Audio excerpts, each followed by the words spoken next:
when growing up, I remember hearing, don't sit so close to the TV, and now you wonder, well, did that ever really even matter, or were they just making that up, I grew up in front of the TV. Right. I was the remote. Yeah, right.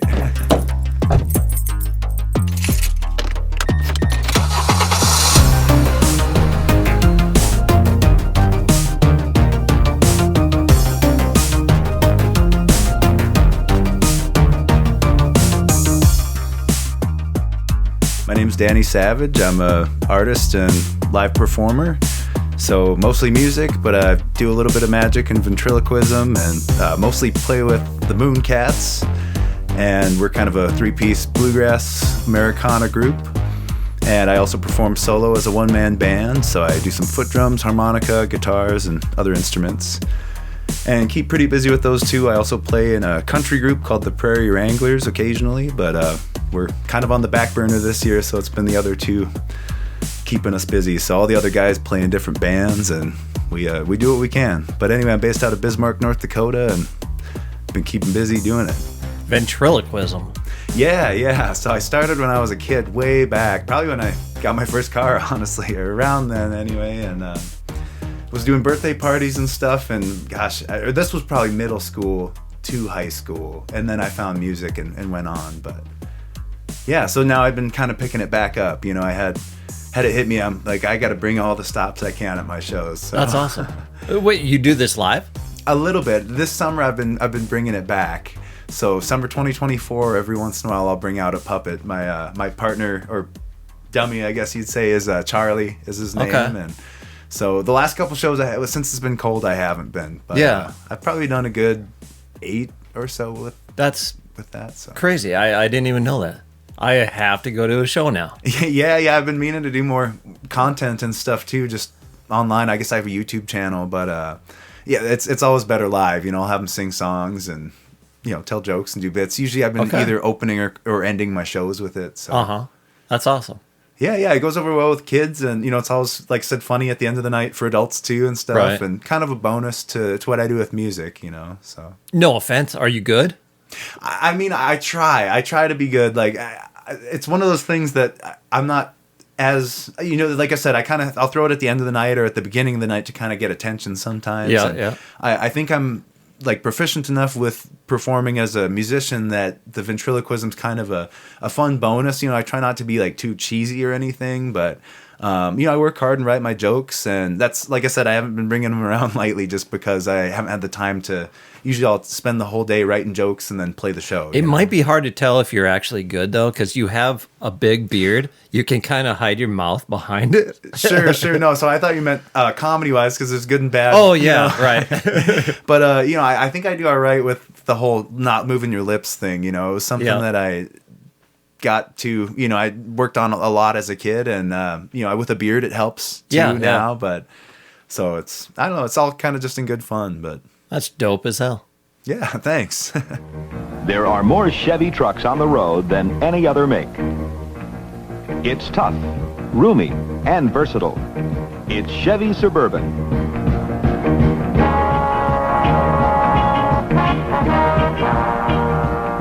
Suburban has an impressive comfort ride system. And here's a demonstration to show it. My first car was probably an early 90s, I don't know the exact year, but Chevy Suburban. And it was purple, had a cool black stripe, down the side and stuff. And my dad actually got me this vehicle from his friend Richard had passed away. And so I'm not sure how he ended up with it quite, but he goes, hey, you're going to need a vehicle soon. And I didn't even have my license yet, so I'm like, okay, cool. That'll be good for me in the band. And we were just kind of starting to play gigs in Beulah and, needing rides or driving with friends. And so, all right, I got a purple Suburban, and like I said, didn't have my license, and we were starting to play shows in Bismarck. So it was pretty cool. And, I only had it for a little while. I want to say we maybe played a couple shows in Beulah where I grew up. And then we played one show in Bismarck, and it was actually, I was looking it up, it was Sweatfest in 2012. Or might have been 2010 or 2012. I'm not exactly sure, sometime in between there. And so we broke down on the interstate with all of our gear and Oh no. on the way to this festival with maybe 10 bands. And so we called our friend's mom, and she lived in Bismarck, so she came and picked us up, got all of our gear and everything, and we left the truck and got to Bismarck. We were on time for the show, played the show and everything, and we told them, oh man, we got pulled over and they searched the vehicle. We had to pull everything out, and it was kind of this funny thing where, oh yeah, we've had that happen before. They're kind of saying and stuff. But so anyway, everything was fine. We made it happen, and gosh, my parents probably came down to help with the gear. I don't exactly remember the aftermath of that, but I do remember the purple Suburban. We ended up having to send to Johnson's. Yeah, we didn't keep it. So I think that was either the first or second show. But another thing that had happened with that one, actually, within the first or second time, maybe bringing it down too, is, so like I said, I didn't have my license, and my friend Tyrell would drive us because he had a car and his license and everything. So I think this might have actually been the first trip. We came down here and we were, I think, buying tickets for a show at the Civic Center. And bought tickets. We were backing up, and somebody just slammed into the passenger side. And I'm sitting there like, holy cats, what was that? And Tyrell gets out. Oh, it's all good, man. And gives him a hug. And I'm sitting there thinking, this is my vehicle, man. And, what we got to do insurance or something. And we, at the same time, I think we ended up just kind of doing a handshake and sending each other on our way. I don't know if we weren't insured or what the hell happened, but it was the other driver's fault, and my friend Tyrell was the driver, but I was kind of just I was a real young kid at the time. Right. You're like, what do I do? So I'm like, well, whatever, it's not like the newest vehicle. So then anyway, when we brought it home, I spray painted NAR on the side on the dent. Oh, okay. And I remember my dad wasn't, I don't know how he felt about it, but I don't think he was super thrilled. But I could imagine, really. But kind of cool, it's just, it's a funny story. And when you asked me to be on the show, I started thinking about, okay, that was my first car, The Suburban driver and passengers sit high and have a commanding view of the road ahead. So it's funny because, the first vehicle, the Suburban, I talked to my dad the other day, and he couldn't remember if it was what year either. He's like, I don't know, probably a 91 or sometime way back early. Just an old junker that I think he even, like I said, got it for free. And but I filled it up a couple times with gas, and so one of the times was before we broke down, and it had 2 gas tanks. I can't remember the gallon, the size. But this thing was a beast, and I think it was over $100 to fill too. So it was kind of one of those wild things that it's like, why would you ever need that, Yeah. And since, I haven't had a vehicle either that either cost that much or, had 2 tanks. Such a weird thing. Yeah, 2 tanks is kind of crazy. I'm not a big car guy, so I don't know. I didn't even know there were 2 tanks or how that would work, Yeah, like I said, and I haven't seen even like RVs or buses, do that or whatever. Right. But it's kind of a weird thing. And that was such a bummer too, because then we're like, oh, we got a full tank of gas, man. And the thing broke down, and that's probably worth more than what it is. And wild times. The versatile Suburban. What was Sweatfest? So Sweatfest was a deal put on by Alexander Thompson. Okay. He's still a musician in the area, but he used to throw these big festivals that originally they were called Pizza Fest, and they did so many, and they'd buy pizza, have like 10 bands, and probably should throw these shows once a year. And so eventually, I guess they came up with Sweatfest because it was in the summer and had a lot of heavy bands. So that was, probably within our first 5 shows here in town. Nice.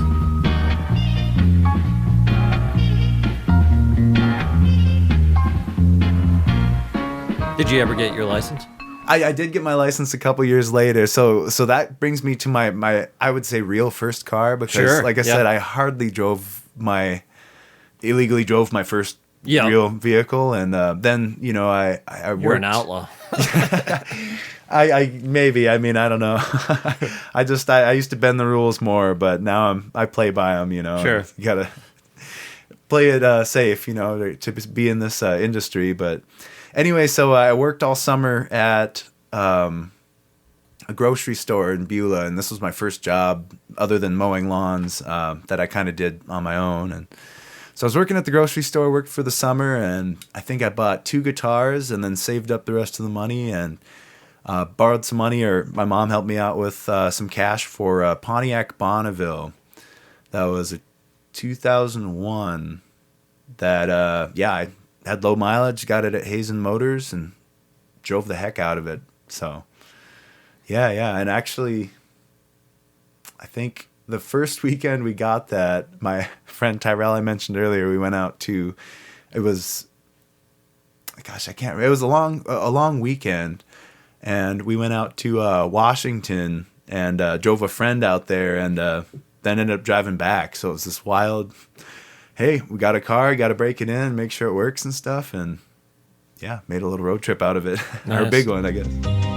It's twilight, sunroof's open. We're cruising down the coast highway in my new Bonneville. Yeah, I'm in an evening dress. He looks great. Soft music on the CD. He leans over and says, "This is nice. Dual airbags, traction control, over 200 horsepower. He even knew it was almost 15 grand less than a BMW or Lexus. So it was love at first sight. You could say that."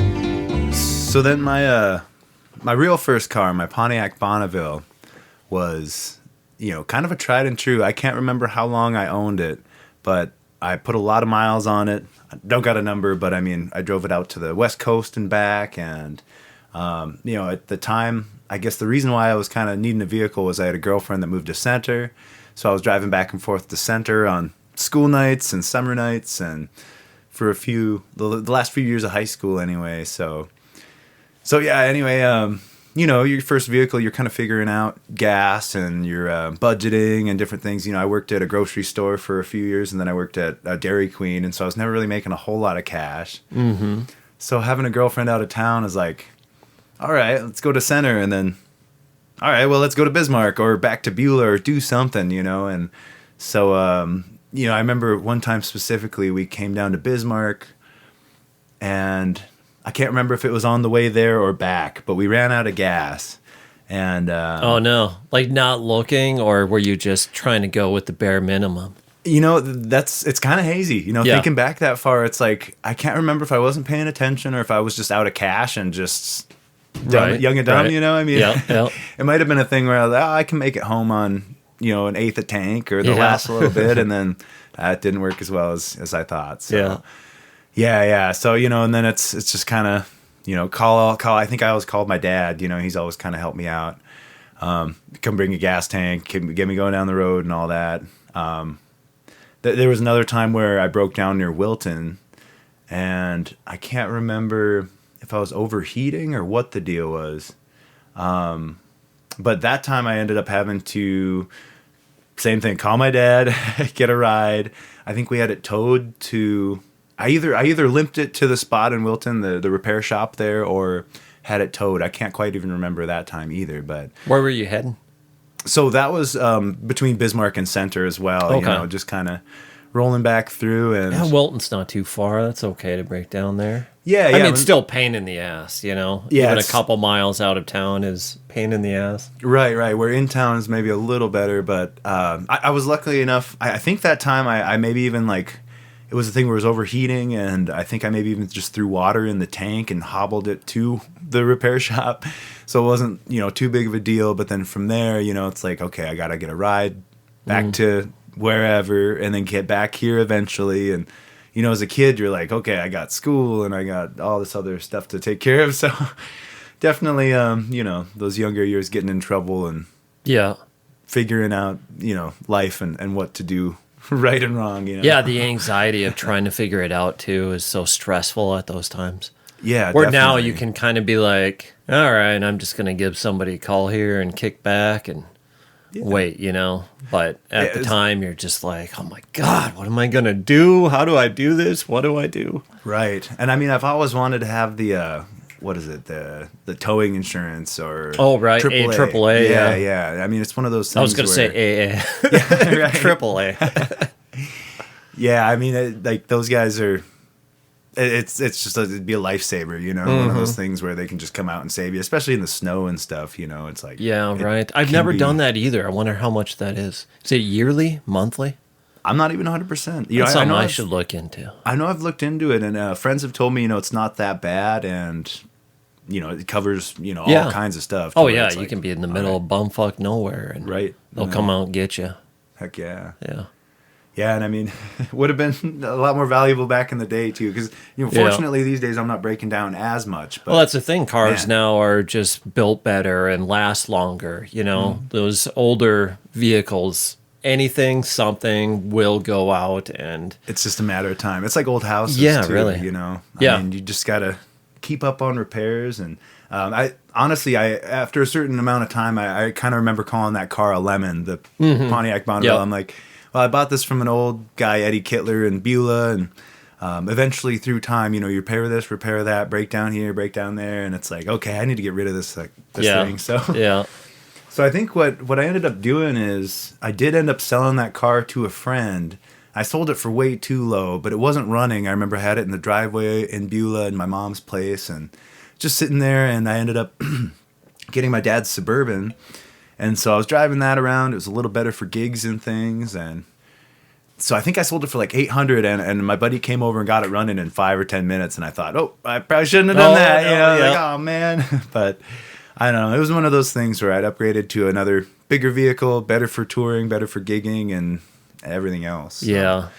Yeah, I've sold vehicles for really cheap, too, by not realizing that it had a lot more potential, maybe, you know, or it just needed like a little something of a fix. When you're not a car guy and you don't really know, you kind of undervalue it. Yeah, it's kind of a gamble, you know. Even my car now is just needing certain repairs, and it's like, okay, it's 2007. Do I want to, you know, get something newer or put money into something that might keep breaking down? It's like I think it's got a lot of life left in it, but I just replaced the tires, and it's like now it needs 6 other things. It's like, holy cats, okay, maybe I shouldn't have put tires on it and just gotten rid of the thing, but I don't know. Tires are great, though. New tires in North Dakota for winter, that's a good idea.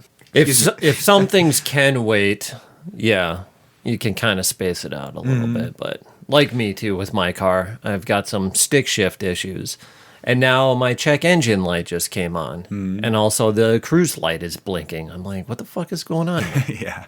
Right. It's like you find one thing, and then the next 6 things come up, and you fix those, and then there's a bunch more, you know, doubles or something. I don't know what it is, but it's one thing I wish I knew a little more about. I've a few kind of under the table friend mechanics that know more things about cars than I do, and they're valuable friends because they'll same growing point you in up the right too. direction, or they'll say bring it in, you know. Exactly. Yeah, I've had that same thing too, and it's just like, oh man, I don't know what's going on. Can you swing by? Sure, he'll swing by, and then just give you a few pointers here and there, or tell you what to do, or actually just fucking grab their tools and help you fix it. I'm like, God damn, that's a bro. Yeah, Yeah, it's like changing oil too. I used to always do my own oil changes and with my dad and stuff. And I throughout time, you know, I mean, you can get them done fairly close to what it would cost just to buy oil and filter and all that. Where now I'll just have them done. You know, it's one of those things. And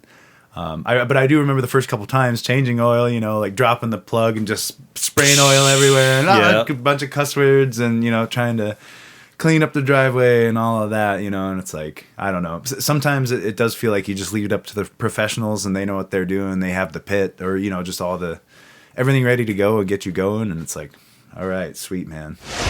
What bands were you all in at the beginning, and then maybe take us through? The first real band, the one that I've been mentioning, was called Nameless. And that band kind of formed into Thunderbird. But we were always kind of the same lineup other than a drummer, that we just had a hard time keeping a drummer around being kids. And, you know, some of us wanted to play more seriously and some of us were busier with other things in school. So we ended up finding a new drummer, kind of changing the name to Thunderbird.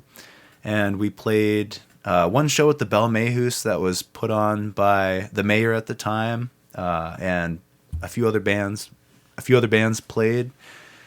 And then after that, we started doing shows with what eventually became Organized Noise Productions. Okay, yeah. Or Organized Noise Entertainment. So they ran the Mysteria Theater in Mandan, and we did some shows at the VFW and the AmVets in Bismarck, and just kind of here and there. And yeah, that took me through high school, and I started playing with a few other groups. There were some friends of mine had a grunge band called 10 Minutes Till Today, and they had lost a bass player, so I kind of joined as bass player, songwriter in that group, and did that for a few years in high school, a few years after high school. What kind of bands were these? So the first two bands, I guess, were just rock. Yeah. I mean, a lot of it was original, a lot of it was just older 80s stuff that we all listened to at the time, and then the grunge band was a lot of original stuff too, and I guess a lot of 90s grunge and stuff. So, and then, when I kind of left that band, I honestly just kind of started playing solo a little bit, and had joined up with these guys, Northern Light. So that's Jordan Esslinger and Bronson Hyde were playing. And they let me bring some sound gear and a washboard and a cajon drum to a show that they were playing, and I joined them, and from there I kind of just started playing gigs with them. So yeah, that kept me really busy, and I think Bronson moved away in 2017, and so that was kind of the end of Northern Light, or we were all kind of looking at each other like, okay, we're gonna keep playing, but now what do we do? And then so by 2018, Mooncats started, so that's been my kind of main project since 2018, and have formed a few others and still been playing solo shows and things. But yeah, the Mooncats is kind of a bluegrass Americana group, and we keep pretty busy. We play a lot of shows, and we just hit our 10th state this year. Oh, nice. So that's exciting, and we plan to keep 40 playing more. Yeah, exactly. Keep playing them all, and bigger shows, and definitely around here too. So when did you start going solo? So I think I really started playing and taking it more seriously when Thunderbird kind of fell apart. So what happened is a couple of the guys, or one of my friends dropped out of high school, and when he dropped out, it was kind of like the band just fizzled away, and eventually we weren't playing, and so I said, well, I want to keep busy, and started booking solo shows. So I was playing some of the same songs, some covers, some just trying new stuff. And so, I mean, I just had a memory come up from 2012 of a solo show at the One. So that's, I mean, at least since then, which it's crazy how that time has flown. The One. God, that's familiar. I can't remember what it was. So earlier I mentioned Organized Noise Entertainment. Yeah. They had a venue over in Mandan at the Mysteria Organized Theater. Noise, okay. And now it's... For some reason I was thinking, there was a Project Noise a while before too. Yep. I was getting a little confused there. So yeah, now that venue's the Strawberry over in Mandan, but they don't do shows. It's kind of just a bar. So okay. And it was the One at one point? Yeah. So I think between Nameless and Thunderbird, we probably played there a good maybe 5 times. Okay. Or maybe more than that. We opened up for Green Jello twice. Oh, yeah. So, I remember I was out of town for that show. Sure. But that was cool, yeah. Yeah, there was a few other bands, and it was... I think Filter came through. Yeah. And gosh, we might have even been on that bill, too. There was a few, like, 12 bands, $12, or different things that they would do to have people in, and we were always just hopping on any bill we could to have a show, and a reason to practice and get out and play. So yep, 12 bands, $12. When I was doing shows, it was like 5 bands, $5. I'd like to do that again, but I don't know if you can in this economy. Yeah, right. No kidding. I mean, ticket prices are wild, and yeah, it's just it does seem like it's a hard industry to make money in. It's like, yeah, everybody, you want to make money for the business, you want to make money for your business, and everybody to come out on top instead of making your money and hurting a business, or making the business a bunch of money and hurting yourselves. So it's just kind of one of those things that it's a funny balance. Yeah, I personally, like, if I could just still do it and break even, that would be fine by me. I would hate to lose money doing a show. But as long as everybody there is, just having a blast, it's kind of all worth it, Absolutely, I miss those times. And I think once you start doing that, it's only going to build, and friends tell other friends, and I have some of my bandmates have said that it takes 5 times to play a place to be able to bring a crowd in and bring people back, and I think that rings true. Sometimes 5 times feels like more or less, but you just never know, and you've done some tours, right? Yeah. It's been a few years since we've done anything too crazy, but this year we went down to Colorado and then down to Nebraska, and those were 2 of the new states, I guess, that we've played in. So we were able to be a part of Rocky Grass's 52nd music festival band competition. So we performed against a lot of other local and regional and national bluegrass groups that were just super on par. There was even a band from China there that had their kind of version of bluegrass that was just incredible. Oh, wow. So how many people are in your group? We're a 3-piece. So we have... Oh, that's easy then. Oh, yeah. It was. They were both great trips, and but before this, like I said, during COVID, we were only really traveling in the state, to where now we're kind of trying to branch back out. Before COVID, we played out in Washington and Oregon, and I think we did 2 trips out there, and then we made 1 trip to Chicago.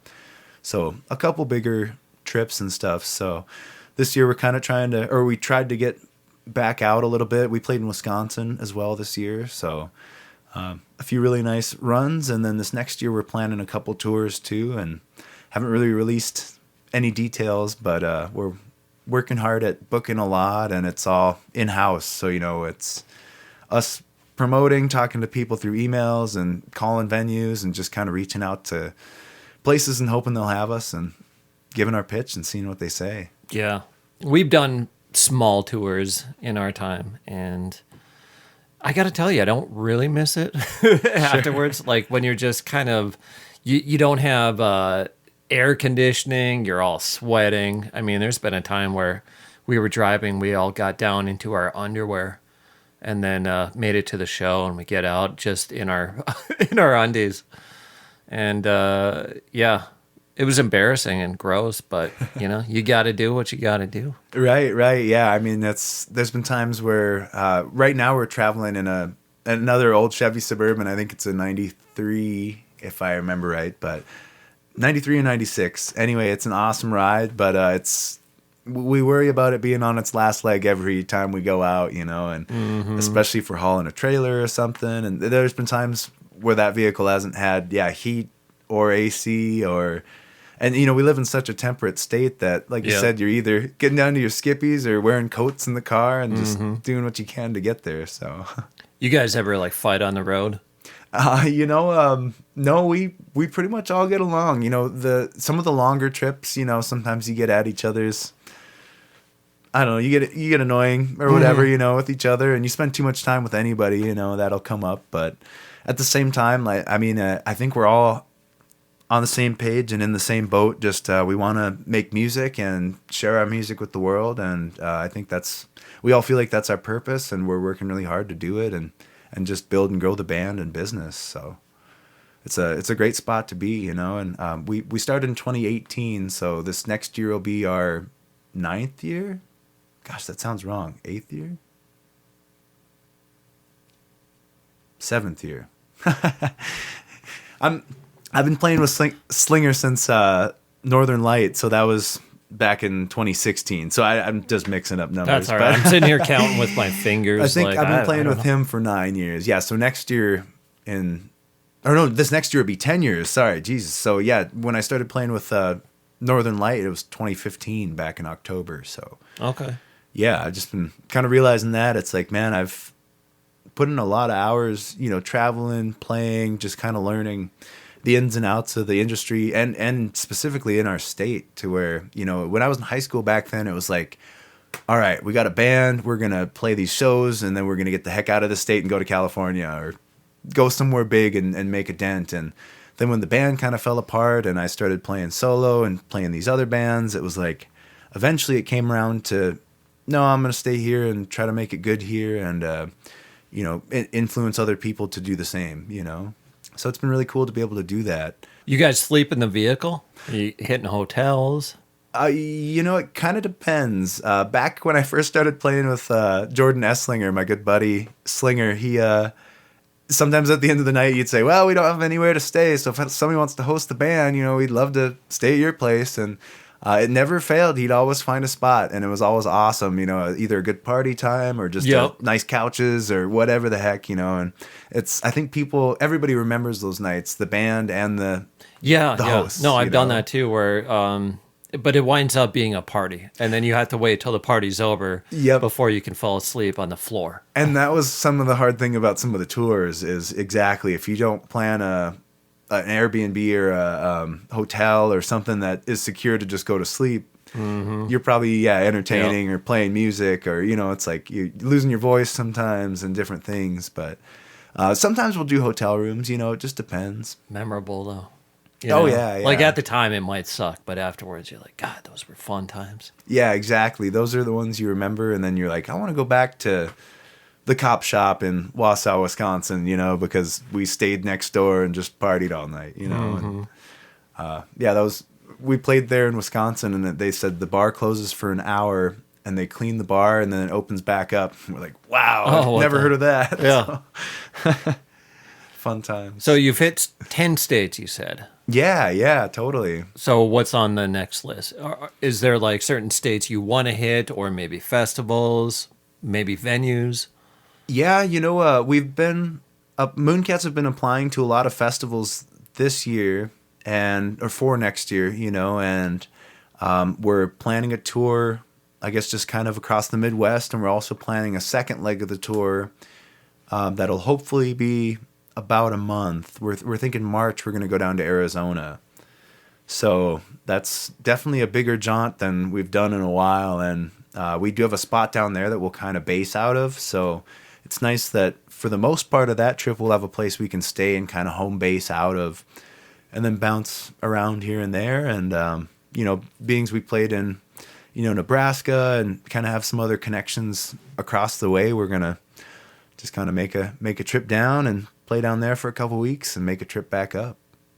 You guys made a music video. Yeah. At least one? Yes. So this is our third, but we just put it out this summer. Okay. I saw your latest one. It's really good. Yeah, thanks. The song is good too.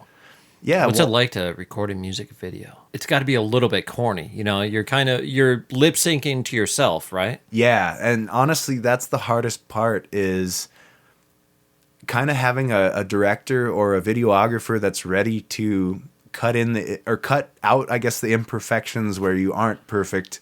Okay, yeah, right. To make it look like you were, or maybe even change timings to make everything line up right. So the one that you saw probably was Fish On?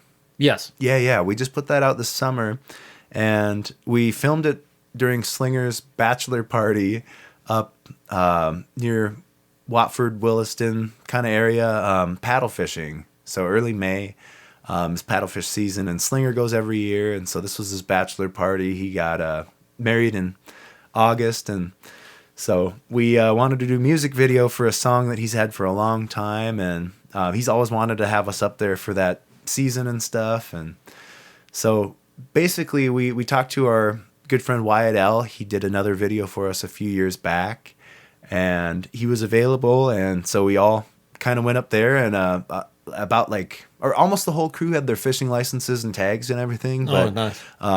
And actually Slinger went up early and went and got his paddlefish and everything too before we even filmed the video. So then we're all just kind of playing music the whole weekend, and Wyatt was around just filming, and I think we did a pass of the song maybe 5 times. So, he would video us in a different spot, get some motion angles, get some up-close stuff. And, it's a 7-minute song, so I can't imagine how many takes, and how much time, he kind of all spent editing and just kind of getting it all together. Because, as a band, I think we're a great band. We can play live acoustically or, electrically or, with without monitors or house PA or, we've kind of done a lot of different things, but one of the harder things is lip syncing, because you have to kind of be perfect and really listen and not actually be playing and make it look like you're singing. And It's definitely not my favorite thing. Yeah. If we could have recorded the song live and done one take and just done something like that, I mean, I think we would have had it in a few takes, you know. Sure.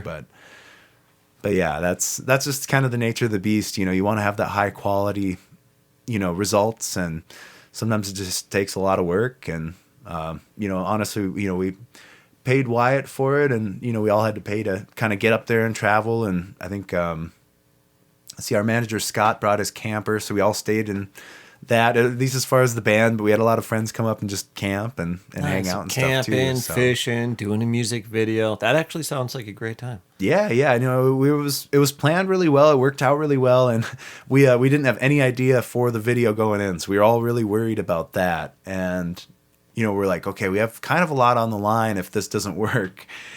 In past times, we've kind of planned out the videos, you know, and we're like, okay, here's a storyboard of start, middle, end, and a concept or something. But this one, it was Slinger's song, and he goes, "It's my bachelor party. I just kind of want to play the song, and we'll make it work," you know, and it sure did.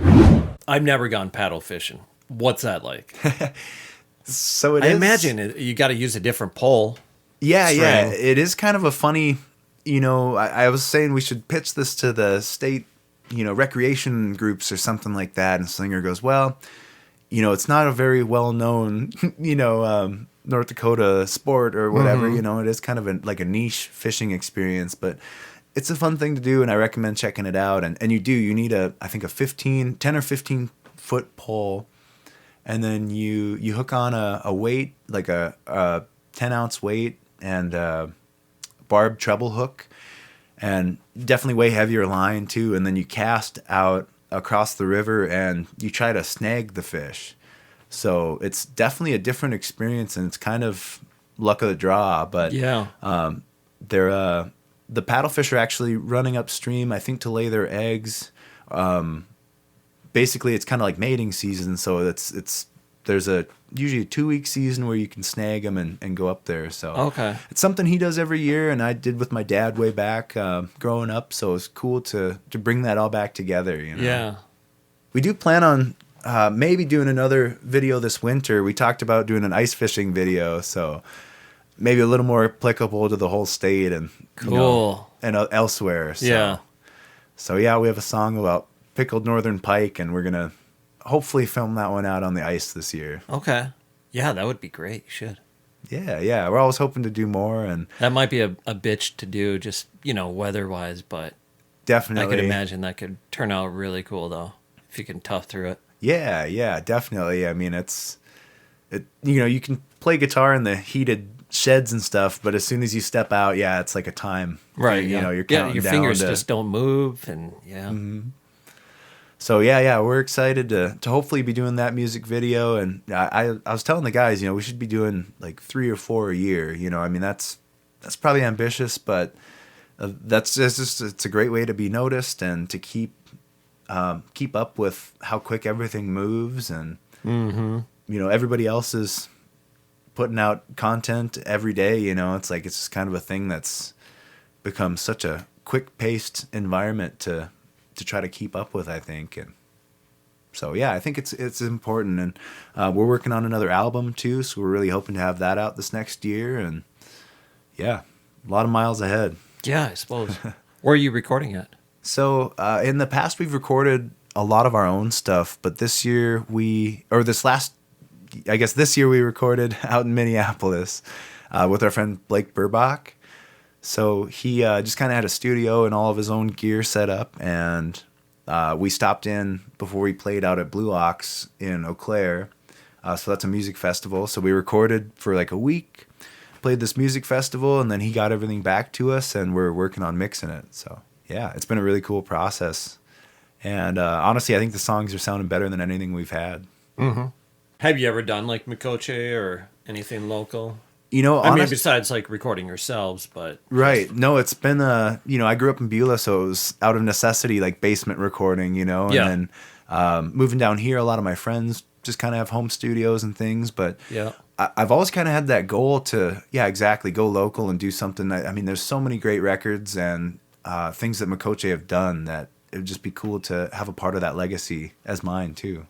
it's tough now, like to record and put out CDs, albums, records. Mm-hmm. Although records are picking back up, even tapes are picking back up lately. Have you guys done anything like that? So actually, it's funny you say that. I just put out a solo tape this year. Oh, yeah? Yeah. So it's a collection of just my favorite songs that I've put out across a bunch of different albums and stuff that I've done. And so, I got the cassette together, and then I ordered a vinyl record as well. So those are, I guess, shipping, and it'll take a while. But I think I'll have them early January 2025. Okay, I might get one. I got a box of cassettes right there. And I just found this Walkman at a thrift store, at a rummage sale. Oh, no way.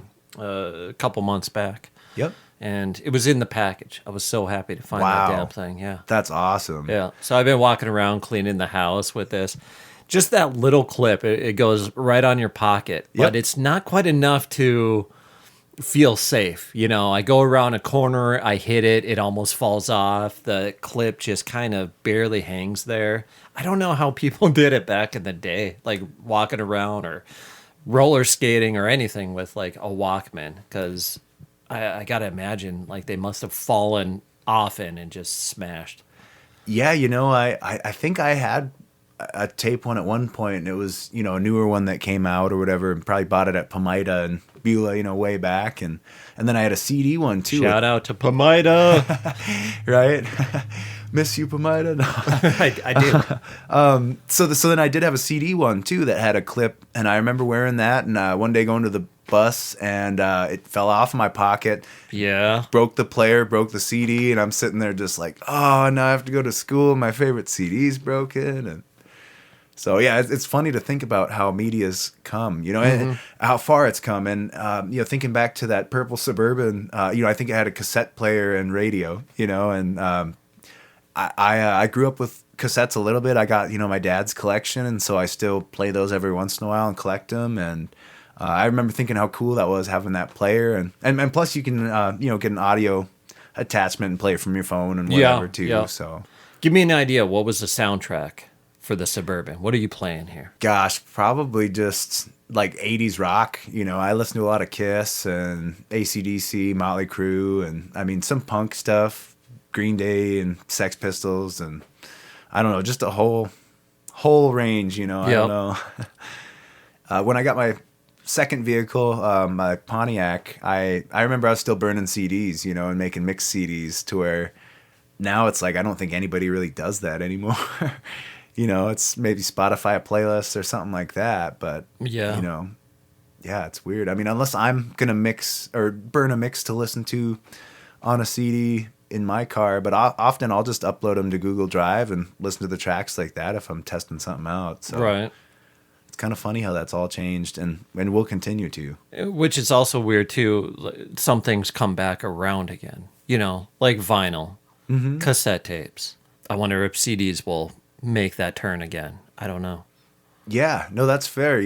I still burn them every once in a while. So there's been times where, even I think one time we were in Minneapolis on tour, and we went to like an Office Depot because we were out there for a few days and recorded a few songs, and then we were going to burn CDs of the songs for the show that we were playing, and we couldn't find CDs anywhere.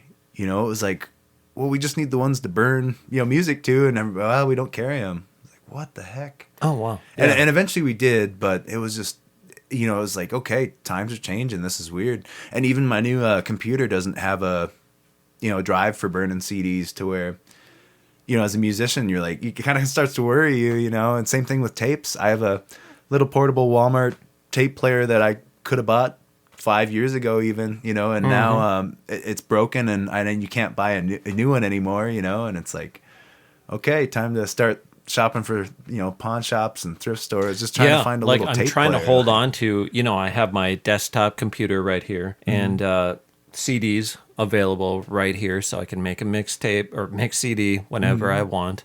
I got a tape player. I even have a laser disc player, if you even know what that is. Sure.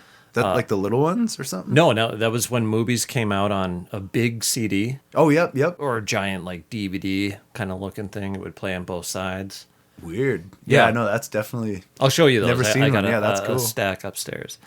Yeah, just how quick technology changes is kind of pissing me off too. I got a new phone. I didn't even realize after I got it, it doesn't have the headphone jack anymore. Mm-hmm. So I had to get different headphones, the C-type to plug in. Mm-hmm. Like, you fucking fuck. Yeah, that just happened to me too with the new phone. Yeah. And then, same thing for your car. It's like getting the auxiliary. I've never had Bluetooth in my vehicle. It's like someday. But yeah. Those auxiliary jacks work, but then it's like, yeah, exactly. You got to buy a thing to plug it into. Yeah, it's just, I don't know why they do that. It's such a pain. Yeah, and then it's frustrating too. Like, some of that old stuff will just go away, but when it comes back, it's expensive.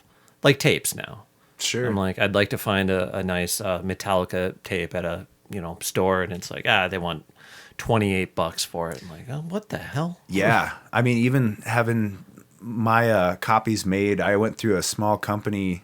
And gosh, I can't even remember where they were. It might have even just been Minneapolis, but I think it was just a guy like you or me just doing it out of his basement. Mm-hmm. They turned out really well, but I mean, I think I paid $7 a tape. Oh, yeah. And, I only got, I think, 25 of them made. But either way, it's like, okay, well, then I have to sell them for at least double that. And then it's, around 20 a tape. And it's like, who's going to buy that unless they're a collector or somebody who really appreciates that kind of media, Mm-hmm. I don't know. I think it's a cool thing to offer your fans, and I think every show somebody's mentioned, oh, cool, cassette tapes, are those real? Oh, are they so real?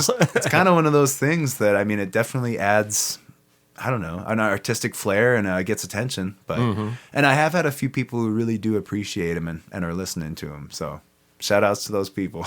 Yeah. Your beard is awesome. Thanks. How old is it? It seems older than you. Yeah. I think on year 6 now, 5 or 6, right around. Yeah. So you never trimmed it, cut it at a certain point, or what? Well, so it's kind of a funny thing because I cut my hair and my beard at one point, and I mean, I can't remember the year, but I usually grow my hair out and have it long and stuff. And I mean, I've had dreadlocks and cut them and grown it out and cut it and, all this different stuff. Tried dreads again, cut it.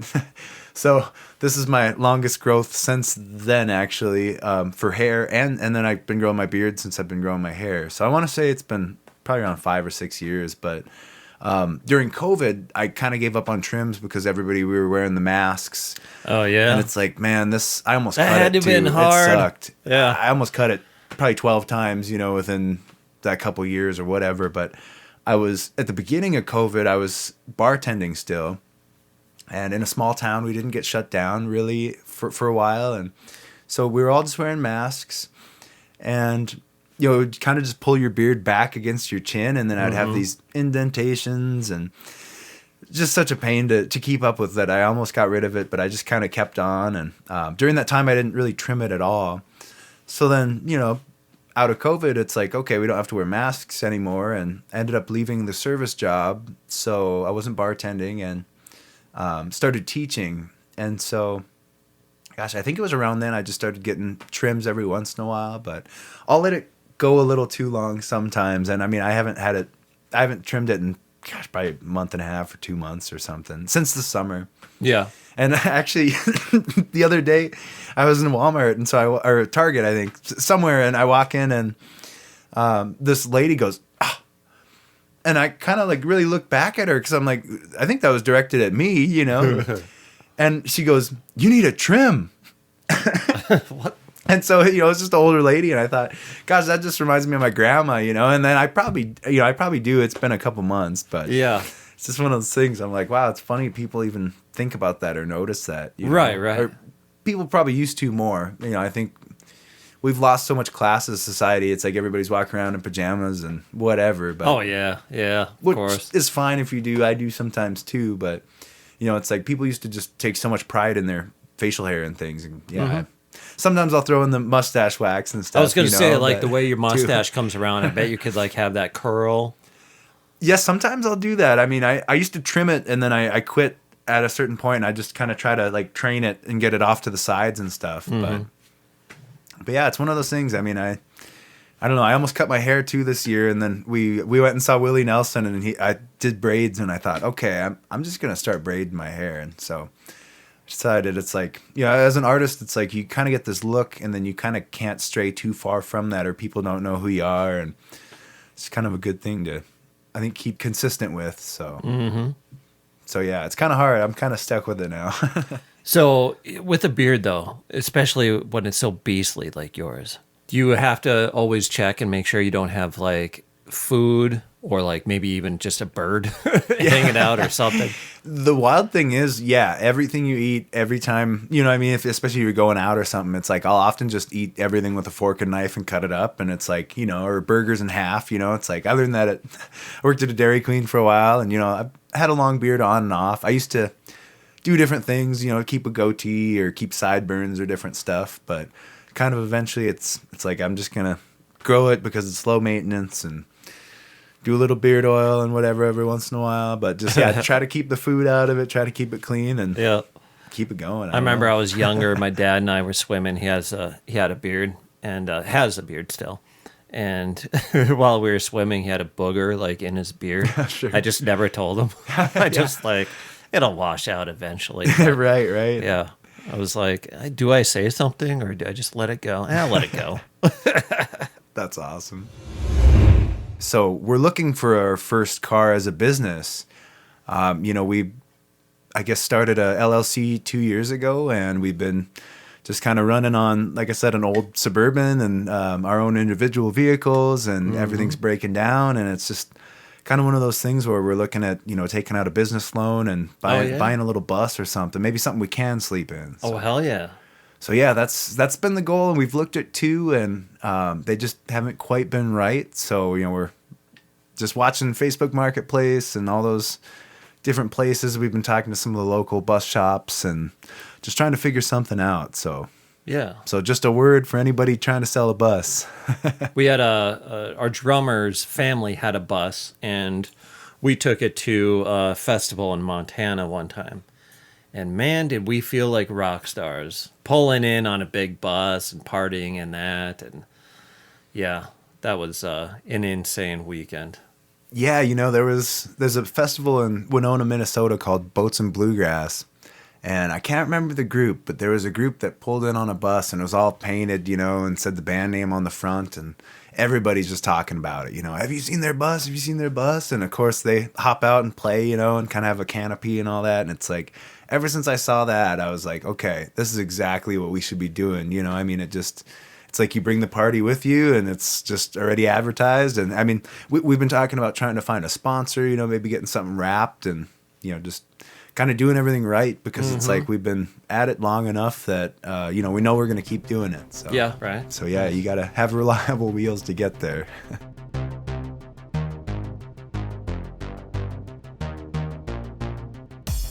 Well, thanks for coming on, man. Yeah, thanks for having me. Anything else you want to promote?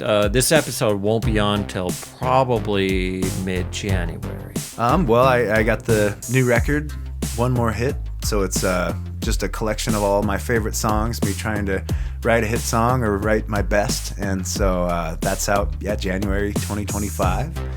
And other than that, keep an eye out for Mooncats and Danny Savage down the road. You can follow us at mooncatsmusic.com or dannysavagemusician.com.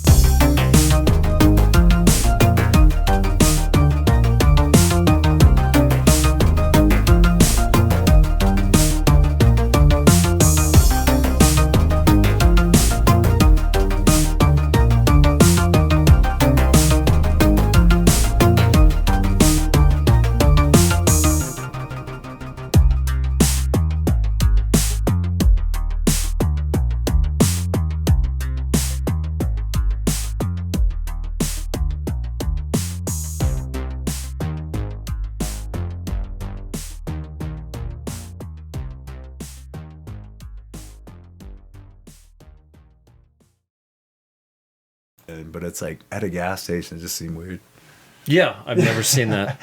I've never seen it like anywhere else in the States except for we went to Italy and bidets everywhere. But yeah, right. Yeah, just kind of commonplace. Yeah. And some of them just hardly worked. It would be like You know, like a water fountain, like the one where like you just turn on, sure. it just barely pours out. And it's like, the hell am I supposed to like get my butthole like right up to that? It's not gonna do anything That's not anyway. gonna work. Yeah. And then I'm like, do I Wow, use man. toilet paper still or this hand towel right next to it? And it's like, I guess they just pat their butt dry, but I don't know. It seems weird. I didn't want like the hotel staff to come in and see a big streak on that hand towel. Like, Sure. Right. Yeah. What the fuck?